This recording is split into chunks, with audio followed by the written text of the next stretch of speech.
Dewan Perwakilan Rakyat Daerah Kabupaten Kutai Timur, dalam hal ini Ketua Komisi D, Yan S.Pd memimpin rapat hearing terkait mediasi mengenai PHK 6 karyawan PT Anugerah Energi Tama, di ruang panel Sekretariat DPRD Kutim.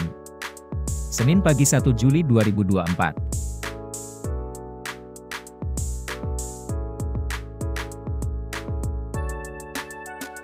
Turut hadir di acara tersebut Ketua Komisi D, Yan, Muhammad Amin, Jimmy, Kepala Distransnaker Roma Malau, Perwakilan Perusahaan PT Anugerah Energi Tama, dan Ketua PCFSP Kep SPSI.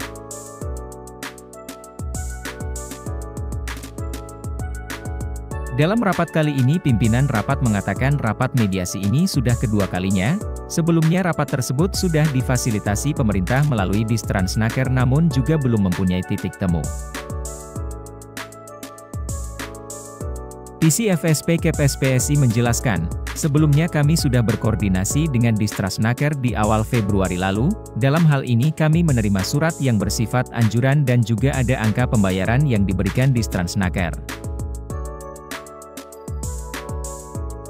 Perwakilan PT Anugerah Energi Tama, mengatakan kami juga sudah menerima dan membalas surat dari Disnaker Trans, di mana kami belum ada kesepakatan dari surat anjuran Distransnaker tersebut, untuk PHK, pengakhiran hubungan kerja, kami tidak ada pemutusan hubungan kerja, namun pekerja tersebut telah habis kontraknya karena statusnya PKWT, perjanjian kerja waktu tertentu.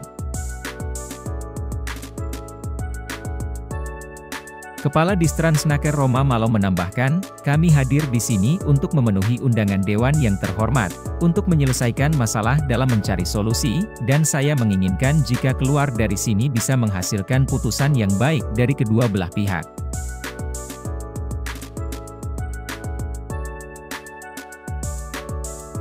Kami mohon maaf karena persoalan ini belum mempunyai kata kesepakatan dan saya sangat berterima kasih kepada Distransnaker yang sudah memberikan anjuran namun belum juga mendapatkan kata kesepakatan.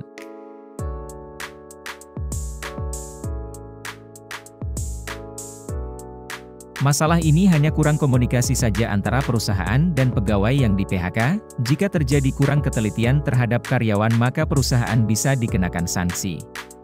Nah maka dari itu DPRD tidak bisa memutuskan hanya saja memfasilitasi dan memberikan mediasi kepada kedua belah pihak tentunya, saya menganjurkan masalah ini dibawa yang bisa menangani dan memutuskan hanyalah pengadilan khusus yang menangani perkara kasus tentang pekerja, pengadilan hubungan industrial.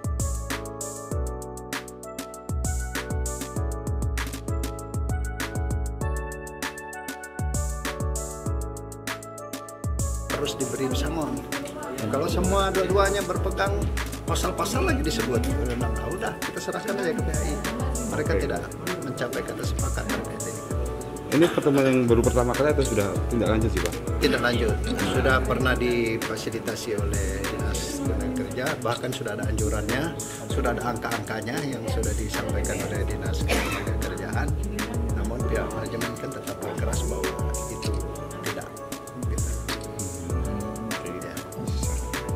Punya pandangan berbeda ya terkait dengan persoalan. Tapi kalau melihat kasus-kasus yang sering terjadi kan bukan sekali dua kali nih Pak. Ya. Kasus yang sama. Ya, kasus yang sama. Kasus yang sama di mana karyawan belum diberi SK sebagai karyawan tetap oleh perusahaan dan perusahaan menganggap mereka hanya PHL. Iya, okay. Oleh karenanya tidak wajib harus dibayar pensiun, pesangon dan yang lain-lain. Sementara dari pihak karyawan karena sudah bekerja sejak 2014, ada yang separuh 2017 berturut-turut bekerja di situ menganggap mereka sebagai karyawan. Nah ini kan perbedaan pandangan, ya perbedaan pandang antara kedua belah pihak.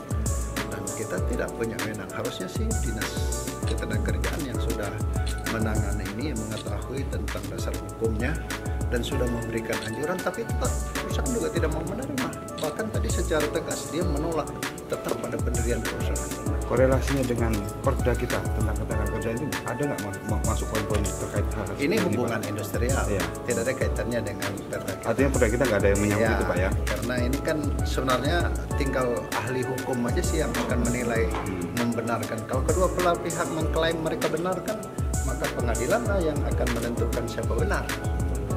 Nah, tapi secara administrasi atau aturan Pak, boleh nggak perusahaan itu melakukan hal-hal seperti itu? Misal kayak tadi kan disebutkan sudah bertahun-tahun tapi belum jadi karyawan tetap kayak gitu tuh. Kalau menurut kita dua, apalagi kita sebagai pihak pemerintah ya, dalam hal ini membenarkan dinas kerja.